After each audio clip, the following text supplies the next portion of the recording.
So, ito na po yung ating finished product, yung ating in-smoke. Sobrang lakas ng ulan, hindi ko na pinakita sa inyo, tinanggal ko na. Ayan, magluluto na lang po ako ng magpa-fried rice po ako para ma-eating portion po natin, tsaka magpiprito po ako. Hello po, magandang umaga po sa inyo, mga OFW, na mga hindi rin OFW, mga nasa Pilipinas, sa iba't ibang sulok ng buong mundo. Ngayon po kagagaling ko lang po ng palengke. So may nag-request kasi sa akin, nag-PM sa akin, nag-order ng tilapia, na smoke. So ngayon, i-bablog ko po ito kung paano ang paggawa ng masarap na smoke tilapia. At pwede rin nyo pong gawing negosyo. Kung mag-i-start kayo ng negosyo, sa maliit lang po muna, lalo kung hindi pa kayo sanay. So ito po napakasimple lang. So, halimbawa, meron kayong budget na pang 1 linggo, subukan nyo kung gawin pong kapitayo sa 3 kilong tilapia. Ngayon, ang purpose ko po dito, matututunan nyo yung pagtitipid. So, yung inyong budget na para sa 1 linggo, hindi na po yun mauubos, madadagdagan pa. Kung araw-araw, magluluto kayo. So, ang isipin nyo, wag malaki ang tutubuin sa umpisa, ang mailabas nyo lang po ang pagkain sa araw-araw. So, pag dumating ang 1 linggo, nandun pa rin yung 1 libo yung budget at gumugulong pa po, may mga tubo, di po ba maganda? Ganun po ako nag-start. Ang mindset ko po kasi, talagang business-minded ako. Sabi ko, paano kaya mag-business ganito? Inisip ko na lang po, ang ginagawa ko, pinatitikin ko muna yung mga iba, pag nasarapan o order. So, yun po, limawa, yung budget ko for today, ibinibili ko ng, yun nga, yung bawa, ito tilapia, o i-smoke ko, o kaya ito na maalat, o kung ano man lulutuin na alam na madaling mabili, nakabalik na yung puhunan nyo, nakaraos pa pang maghapon yung pagkain. So, di ba? So, yung budget yung pagkain, hindi na nagagalaw, umiikot, dumadami pa po. Yun lang po ang aking ma-share sa inyo. So, ngayon po, 3 kilo po itong na-order ko. Buhay po ako kung bumili ng tilapia kasi may suki ako binibili ng tilapia. Ito, 3 kilo, sa 1 kilo kasi 3. So, pakita ko sa inyo ng close-up. So, dito na natin, i-boil ng 15 minutes to 20 minutes. So, ito naman po kasi konti lang, 15 minutes pwede na. Pagka mga malalaking volume na ganyan, 20 minutes po yun. Kasi ito, pwede na dito ang mga 15 minutes. So, ngayon, pakita ko muna sa inyo ng close-up at para makita nyo ang aking gagawing tilapia. Pagtatluhan po ito 1 kilo, eksakto po yung yung 3 kilo, siyam. Tatluhan sila. So, pinatanggal ko lang po yung bituka, pero yung hasang niya, huwag niya pong patatanggal kasi pangit po, papayat liliit pag na-smoke na natin. So, nilinisan ko na po siya, hinugasan ko. Ang gagawin nyo, huhugasan nyo yung pati hasa, kakalikutin yung gano'n sa tapat ng gripo, gano'n-gano'n, para matanggal yung mga dumi-dumi niya, mga kinain niya, o mga malalagkit-lagkit. So, eto po siya. Pakita ko sa inyo ng close-up. So, ayun na nga po. Yan po, suki ko yung buhay na binibili ko. Sila na lang nagkakatay, pinakakatay ko. Dito, pinabibiyak ko lang po dito sa gitna. Ayan. So, hugasan yung mabuti, pati yung hasang dito. Ayan, hinuhugasan kong mabuti yan. Ayan, mapula hasang, buhay kasi ng hugasan mabuti kasi minsan iba sinisip-sip yung ulo. So, malinamnam po kasi yan. So, ang gagamitin po nating ingredients para ang usually kasi mga tinapanong araw, asin lang. Pero, magagawa po tayo ng kakaiba. Yung may flavor na siya. Ito po, maglagay ako ng 1 bawang, kinat ko sa gitna, laurel, tsaka paminta. Mag-a-add po ako ng konting suka, mga 4 tablespoon po iyan. So, yan po para ang shelf-life po niya tumagal. Di po ba, ang mga tinapa ngayon napakadaling mapanis, hindi katulad ng tinapa nung araw. Pero alam ko po ang sikreto nung kung bakit tumatagal ang tinapa nung araw. Si-share ko sa inyo. Tapos, mag-additional lang tayo ng 1 to 3 tablespoon na asukal. Tapos, ayan po yung asin. Ayan po yung tubig. So, ngayon, ipakikita ko sa inyo kung paano ang timpla. So, ngayon po, ilalagay po natin dito siya. Titingnan nyo lang step by step. At napakasimple sa mga housewife na nasa bahay lang, kwento ko lang sa inyong asawa ng mga simpleng bagay lang na hindi siya mamumblema. Pinakamabigat po kasi sa ating budget ay yung araw-araw na pagkain. Dito po natin siya kukuhanin. Tapos ang pera yung pagkain araw-araw, gugulong po yung ikot-ikot hanggang sa unti-unti dadami. Doon na po kayo mag-start na kung gusto nyo magtubo ng malaki o ano. Basta isipin nyo lang po, tumubo kayo ng yung pagkain nyo sa isang araw, mairaos doon sa budget nyo na yun for one day. Tapos nakabalik pa yung inyong puhunan. Ganyan po ako nag-start nung bata pa ako, ganyan ang mindset ko. Naturo din po kasi sa akin ng ama ko yan. So ito po, ilalagay muna natin yung tilapia. Ito po hinugasan ko na ng maayos. Close up ko mamaya. Ayan. Kailangan po ang paglalagaan yung wide. Katulad dito. Ayan, wide siya.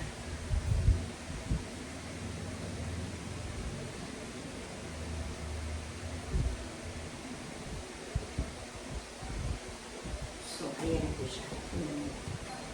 Ang gagawin po natin tubig. Ang lalagay po natin tubig. Yung tama lang po siya, yung nakalubog, hindi po nakalutang. Ayan, makikita ko naman sa inyo.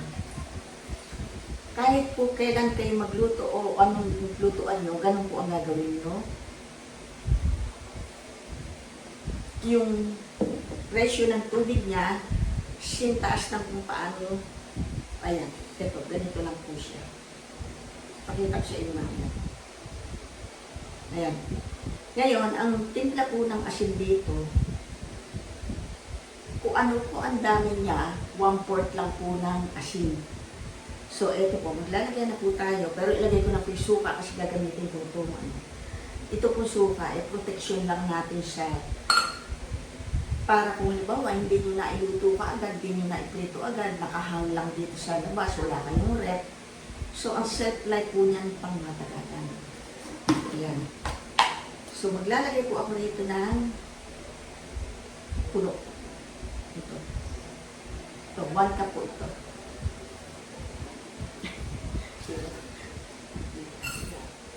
Kasi po, maganda sa tinapa, yung may alat kasi sa matabang. Totoo po yan. Kasi nag-start po ako mag-experiment ng tinapa, dahil mahilig na po ako magluto. Sa Oman pa dahil napakarumura ng mga isda doon. Yung isda na in-start ko doon yung makaliskis na ginagawang tuyo, pero ang tataba po doon na lalaki, ang mantika, ang bango-bango. Kaya pag nag-ismo ako doon, naamoy ng mga Pilipino, sabi nila, si Esther yan, nag-i-ismo. So, eto po. So, ilalagay ko siya dito. Ayan.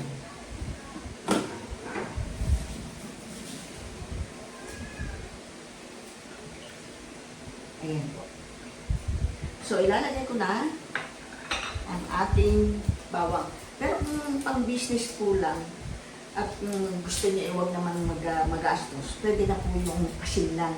Dahil doon naman po talaga nag-start. Eh ngayon ito po pang special kung meron kayong halimbawa may order na talagang gusto nyong ma-impress sila, bigyan nyo po ng flavor.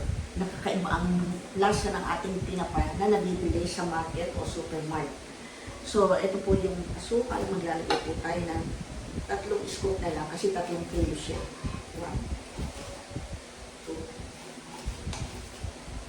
3, yan. At maglalagay din tayo ng paminta. Pwede pong buo, pwede durog. Eh, malaki naman po ano ito, crack-crack lang, pwede na. Kasi sa amin pa lang yun, napakabaw.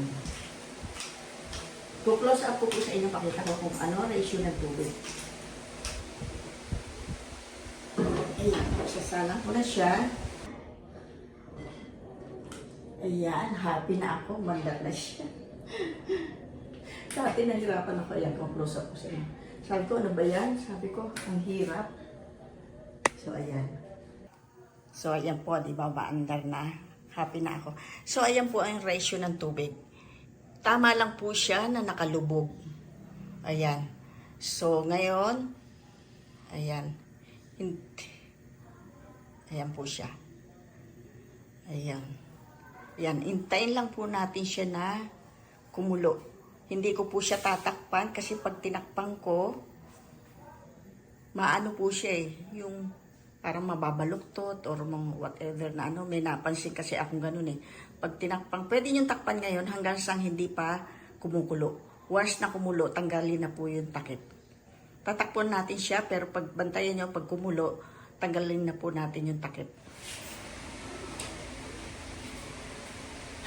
So, naka 15 minutes na po, off ko na siya, bumabaluktot na. Ayan. Ayan. Ngayon, ay, kuklose up ko po. Papalamigin natin siya bago kuhanin.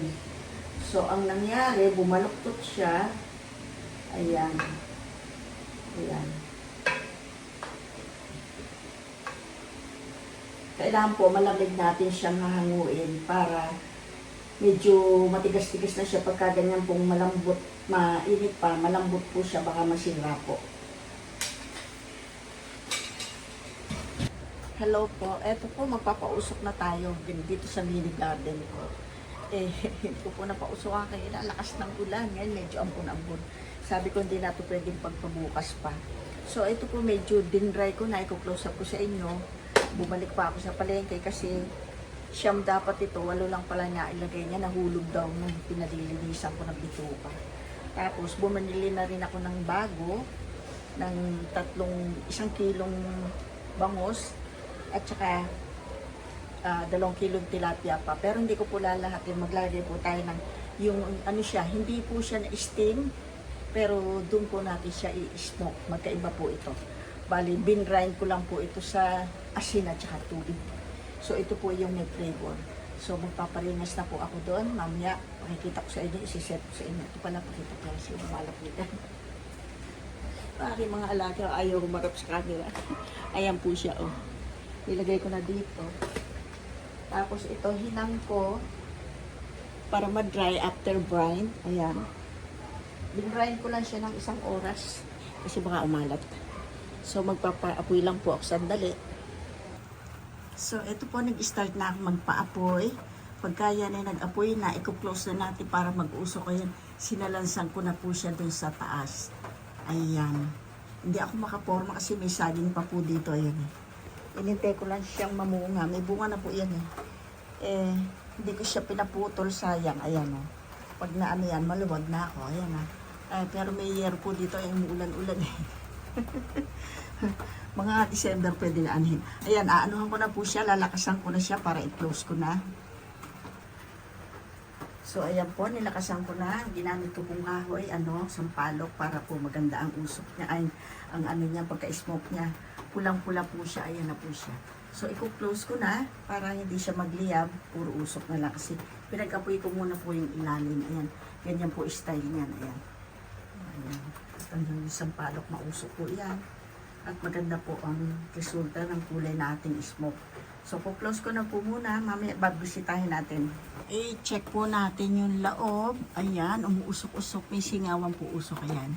Yan po yung aking in-improvise na pinagawa ko. Ayan. Ako po nag-design yan. Ayan, lumalabas-labas. Kailangan naman po talaga may lalabas na usok para hindi magliyab. Pag nagliyab, wala pong usok. Ayan. Tingnan natin kung gaano kalakas ang usok niya. Oh, wow. Wow. Yan po talaga. Pagka sampalok, ganyan po. Maganda usok na sampalok.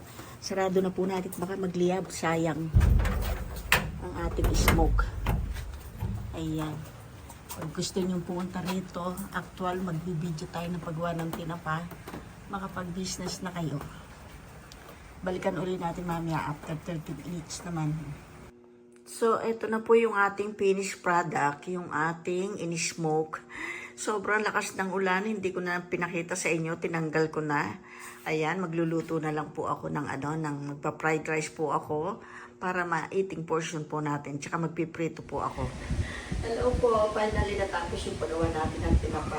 Ang daming proseso kasi, ayan, nag-additional ako nung bumalik ako sa palengke kasi kulang nga ng isa.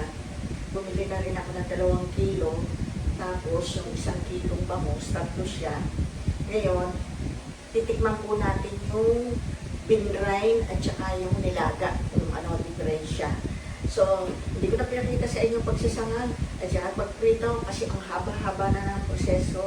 So, ito po ang aking kanin. Nag-fried rice ako sa ano ba to? Longganisa. Longganisa. Ipinry ko muna yung longganisa, yung ginagawa natin, tinulog sa inyo. Tapos, inanong po siya, fried rice. So, ito, i-close up ko po sa inyo ang ating mga ginawa. Yan. At ating tayo mag-iiting portion na. Ayan, mga fried rice na masarap. Yan po, ala akong artificial color yan. Talagang in-smoke ko siyang mabuti. So, ito po ang brine. Ito yung nilaga. Ito brine din sa, sa water solution lang siya. Tapos, asin. So, ito po yung ating mga ginawa. Ayan.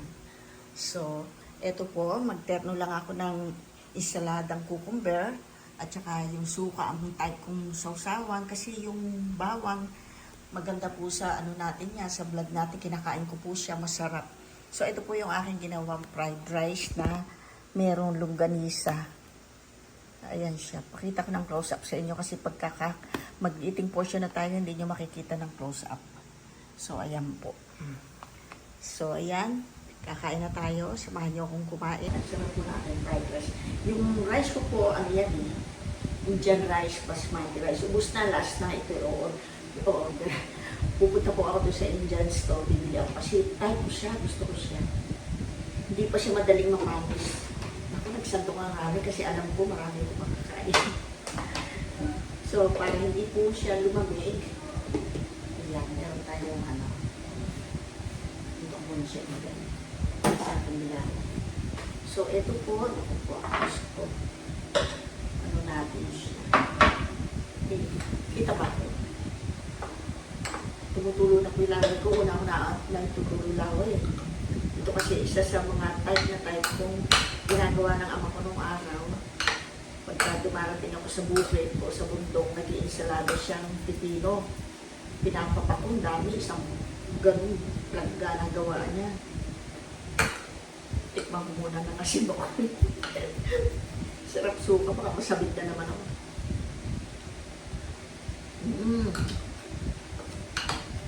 Ayan, malamig. Masarap. Sarap yan. So, ito po, dahil lagi ko na natitikman yung nilalaga natin na pagpinapa, ito, first time ko gumawa yung binrind ko lang siya. Tapos natin siya in-smoke, sabay sila. Tikman natin muna siya. Sa asin ko lang po siya, binrind na 1 oras, pero matapang yung asin ko. Yung maalat kasi masarap po sa pinapang maalat. Tikman na natin. Pinirito ko na po ito, hindi ko na lang pinakita sa inyo. Sakto na yung alat niya kasi pinapang ko yung alat niya, sarap ah. Pasado. Nakatayo na ako. Upo akong baba na upuan. Lagi mo mataas. Masarap siya.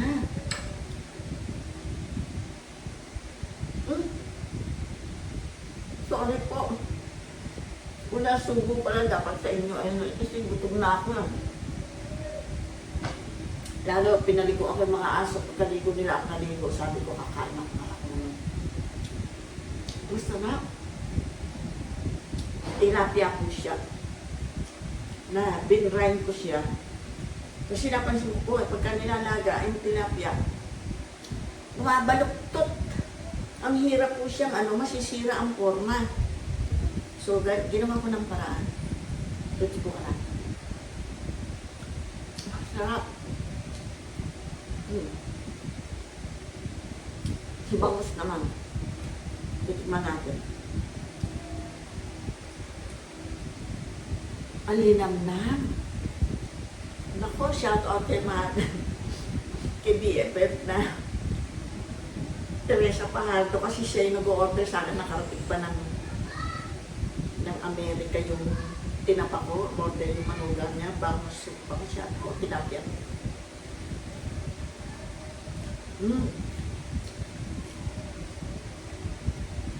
Medyo matabang siya. O baka yung buntot lang na ko, kasi 1 oras lang ko tikman natin yung bandang gitna. Okay na rin.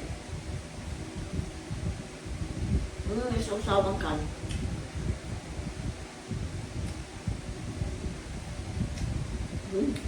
Masarap siya. Tinik ako ng isang araw. Tinukot ko. Kasi paspas eh, gutom eh. Okay siya. Pero para sa akin, pagkabangos, masarap yung nilalagap. Pwede na rin. Pero sa tilapia, titikman ko yung nalaga. Tikman natin. Ito ah. Masarap siya.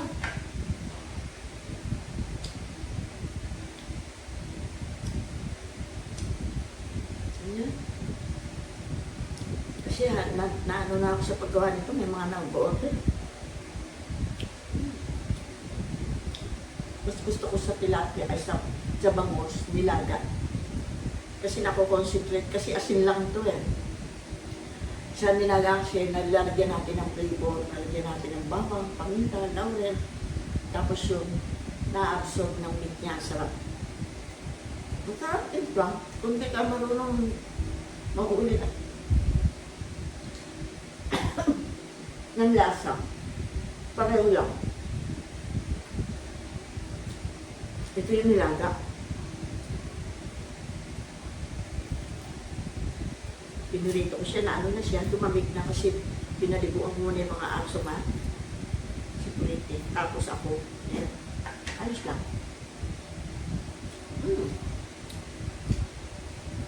Siyempre pa mahuli lasa. Kasi ito huli-huli ko na.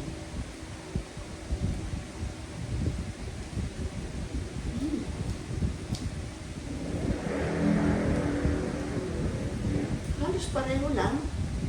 Pero mas type yung hindi nilaga. Nga.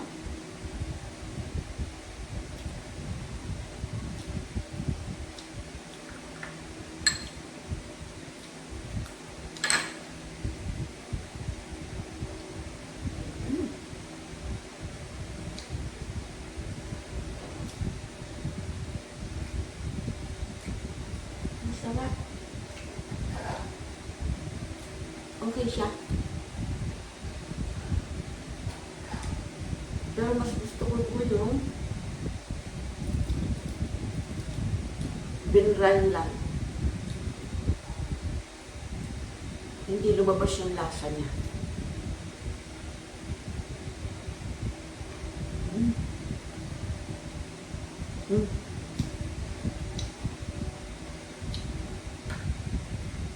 Yeah. Mas masarap yung hindi siya na laga. Kasi pagka tilapia, laga, lalabas yung lasa niya, napunta doon sa sabaw. Hindi katulad dito, binrine ko lang siya, hindi ko siya nilaga, tapos direct inismo ko na siya. Pero sa bangos, kulang lang siguro ako sa alat. Kasi makapal siya, hindi katulad nito. Medyo kinabahan ako, tinanggal ko na, tsaka ito dapat pinagtagal ko ng palapin ng mga isang oras pa. Kasi mas makapal naman ito eh. Pero pareho lang. Sarap.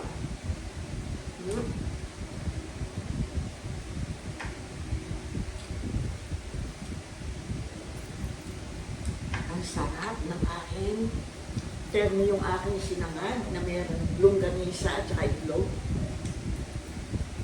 Hinubaran ko muna yung longganisa, fry ko siya ng crispy-crispy.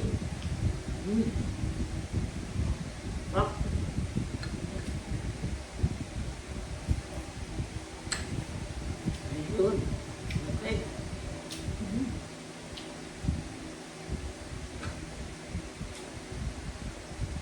Subakos. Ang takot ang matanit. Sarap.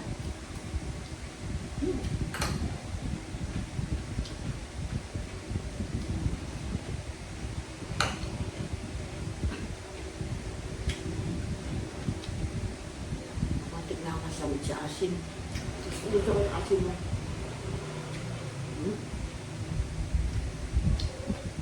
Sarap siya.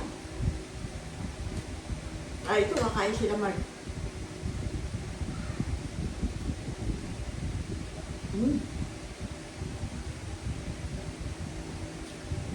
Sarap na. Lalo na meron pa kayong talong. Hmm? Ha? At saba meron ko. Pero pareho na to eh. Ay, grabe.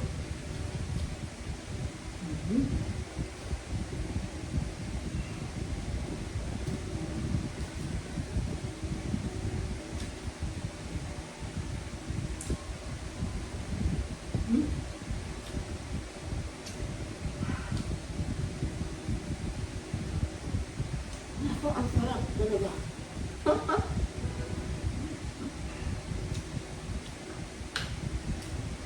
Nako. Gawa na po kayo. Homemade.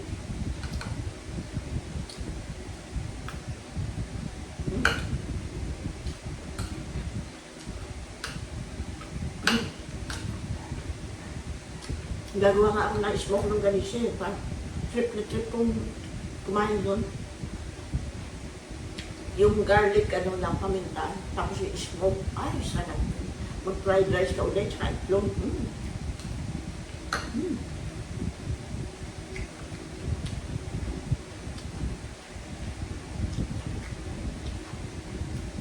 Hindi may mabuti. Hindi, takot ako.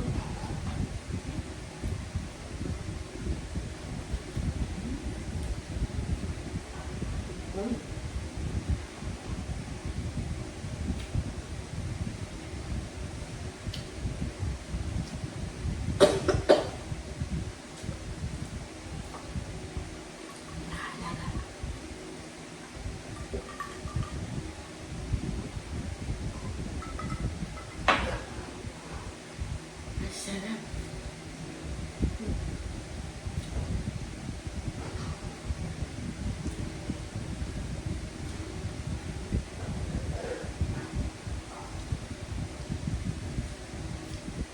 Ang linamnam po, na brine lang. Kasi hindi siya lumabas lasa niya. Hindi katulad nito, uminaga.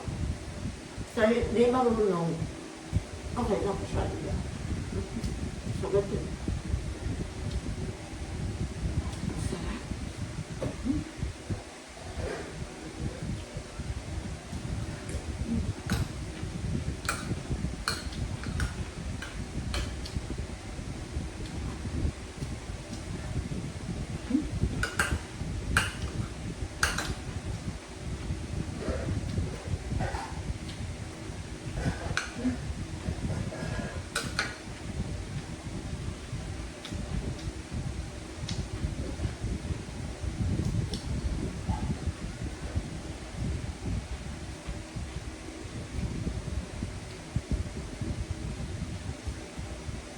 Nahuli ko yung lasa. Nawalang suba. Sakto na alat na sa tilapia. Pero sa bakos kasi makapal. Para sa akin tabang.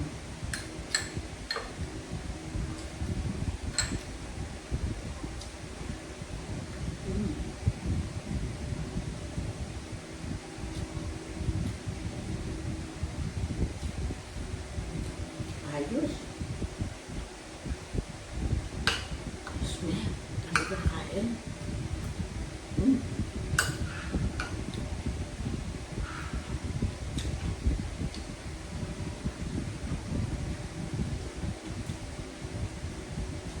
Makapal nga. Hindi masyadong maalat. Sakto lang may sausawan kayo. Pero masarap po sa tilapia. Ay, sa tilapia. Sa smoked fish. Lalo ba ko sa maalat. Hindi naman maalat. Pero sa matabang pagtimpla, sakto sa kanila yan. Kasi ako tira na iba, mabuti na matabang. Ma-adjust mo yung sausawan mo, yung gagawin mo, ano, pag maalat na, ang hirap. Ang panahon na lang siya.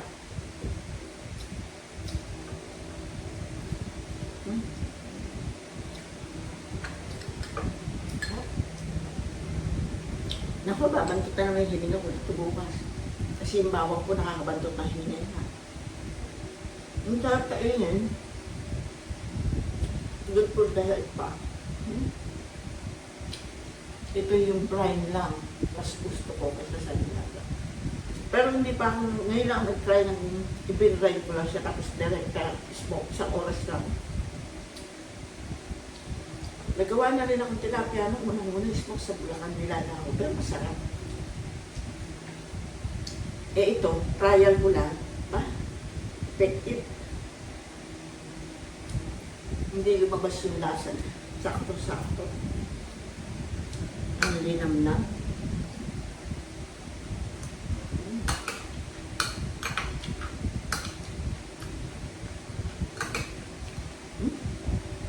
Sarap ng aking ensalada.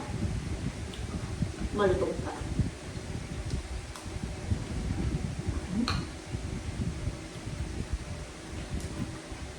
Sarap.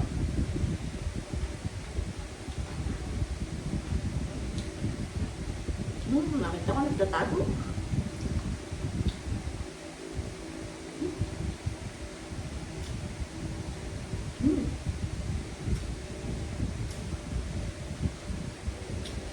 Manyaman.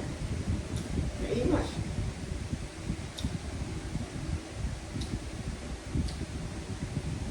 Sarap na ha.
Lagi ko nakain.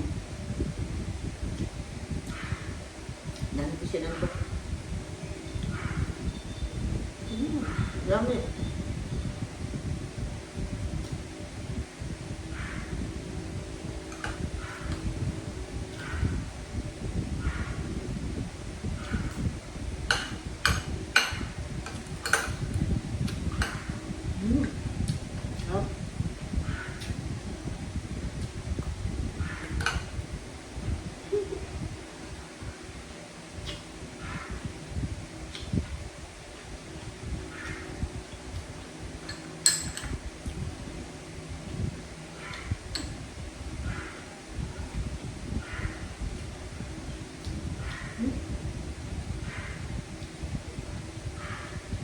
Paano po? Sobrang busog ko. Gusto na ha. Dami ko sinang kanin niya. Para hindi na ako babalik. Ang hawangan ko. Magmamantika kayo. Hindi na ilang ko na sumobra. Mananabat na naman ang gusto, diba?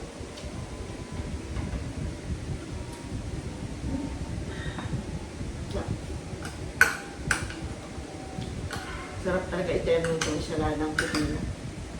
Pipinong Tagalog po ito.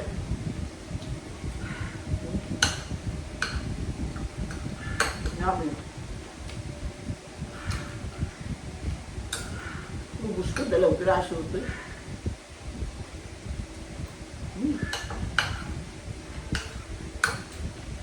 Ano nakakaagdag eh. Sarap.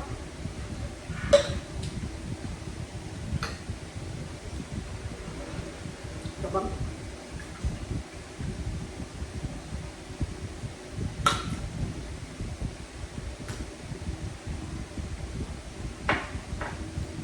paano po, busog ako. Shout out po sa mga followers ko, lahat-lahat. Kahit sa lahat na sulok ng buong mundo. Pasensya na, ang daan ako mag-vlog. Nakakatamad kasi pagka yung dami kong ginagawa, pag ginagawa, inuuna ko muna yung mga yun. Kahit nakaprepare na ito. Ay, excuse, tinatamad na ako. O sige po, next time na lang uli. See you. Thank you sa panonood.